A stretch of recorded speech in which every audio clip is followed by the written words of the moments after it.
បើជាទូទៅនៅពេលអ្នកគ្នាមាន page ហើយនេះចូលនៅក្នុង business suite ហើយអ្នកគ្នាអត់មានពេលនឹងការសរសេរអ្នកគ្នាមិនមានពេលនឹងការ voice ទេអញ្ចឹងអ្នកគ្នាអាច set up ទៅលើគេហៅថាជា sales reply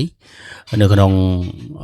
page យើងបាននៅក្នុងទៅលើ message ទាំងអស់បានដើម្បីឲ្យងាយស្រួលក្នុងការចុចព្រោះជួនកាល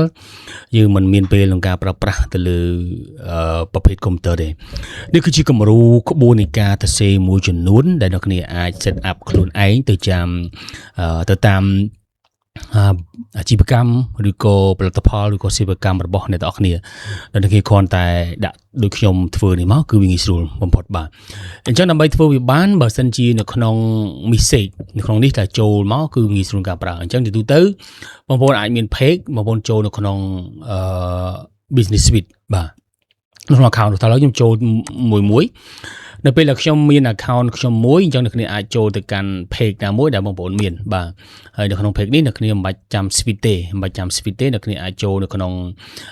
Meta Business Suite មកហើយបន្ទាប់មកអ្នកគ្នាអាចមកមើលកន្លែង inbox បាទនៅក្នុង inbox នេះបាទ inbox ហ្នឹងមកហើយបន្ទាប់មកអ្នកគ្នាចូលនៅក្នុងសារជាទូទៅវាមាន load ច្រើនទេមែនទេបាទ load ច្រើនមែនទែនអញ្ចឹងអ្នកគ្នាអាចចុចទៅលើកន្លែងណាមួយថាឥឡូវបងប្រុសម្នាក់នេះគាត់ឆាតមកដើម្បីយើង reply មកព្រោះទៅពេលខ្លះយើងមានទូរស័ព្ទយើងមានទូរស័ព្ទមួយយើង click យកហើយយើងអាច voice តែដោយសារតែក្នុង function នេះវាដាក់ voice អត់ទាន់កើតទេប៉ុន្តែអ្នកគ្នាអាចប្រើជា poster ហើយដាក់សំឡេងនៅខាងក្រោមហើយចូលកម្មវិធីកាត់តទៅវាអាច send voice ចេញពីទូរស័ព្ទបានប៉ុន្តែអានេះគឺការកំណត់ដោយដាក់នៅក្នុងនេះស្រាប់ម្ដងមានថាវាជាប្រភេទ insert sales reply បាទនេះគឺជាប្រភេទ insert sales reply ដែលយើងអាច insert បានហើយនេះគឺជាកន្លែងដែលយើងចុចយក file ផ្សេងៗដើម្បីដាក់នៅក្នុងចេញពីទូរស័ព្ទឬក៏ចេញពី computer ដើម្បី send ទៅឧទាហរណ៍ប៉ុន្តែបើសិនជាយើងអត់មានពេលទេអ្នកគ្នាគ្រាន់តែចុចកន្លែង insert sales reply នឹងមកហើយអ្នកគ្នាមកមើលបើអ្នកគ្នាអត់ទាន់ពោលទូទៅអានេះគឺដែលយើងប្រើប្រាស់ជាទូទៅគឺ frequently use ហើយយើងប្រើជាទូទៅនៅក្នុងនេះបាទអញ្ចឹងដើម្បីធ្វើវាបានអ្នកគ្នាអានេះគឺជាគំរូដែលខ្ញុំមានស្រាប់អញ្ចឹងខ្ញុំអាចដាក់អញ្ចឹងមកដើម្បីផ្ញើឲ្យគេអញ្ចឹងអ្នកគ្នាគ្រាន់តែពាក្យថា add new នេះបើសិនអ្នកគ្នាថ្មីហ្មងណាគឺប្រើពាក្យ add new នឹងមកហើយកន្លែងនេះអ្នកគ្នាបាយចំណងជើងវាចំណងជើងអញ្ចឹងមកហើយកន្លែងនេះអ្នកគ្នាអាចដាក់សារគេសារអី1 2 3មកបាទបាយយ៉ាងមកឧទាហរណ៍ថាខ្ញុំវាយកន្លែងនេះគឺជាប្រភេទposter ខ្ញុំសម្រាប់វគ្គសិក្សាឧទាហរណ៍ឥឡូវខ្ញុំមានវគ្គសិក្សានេះមួយខ្ញុំបញ្ជូនយ៉ាងមកខ្ញុំអាចបាយអក្សរថាកម្មវិធីបាទខ្ញុំអាចបាយមកឬក៏បាយអង់គ្លេសថា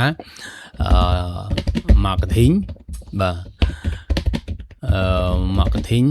7.0 បូកជាមួយនឹង AI marketing សម្រាប់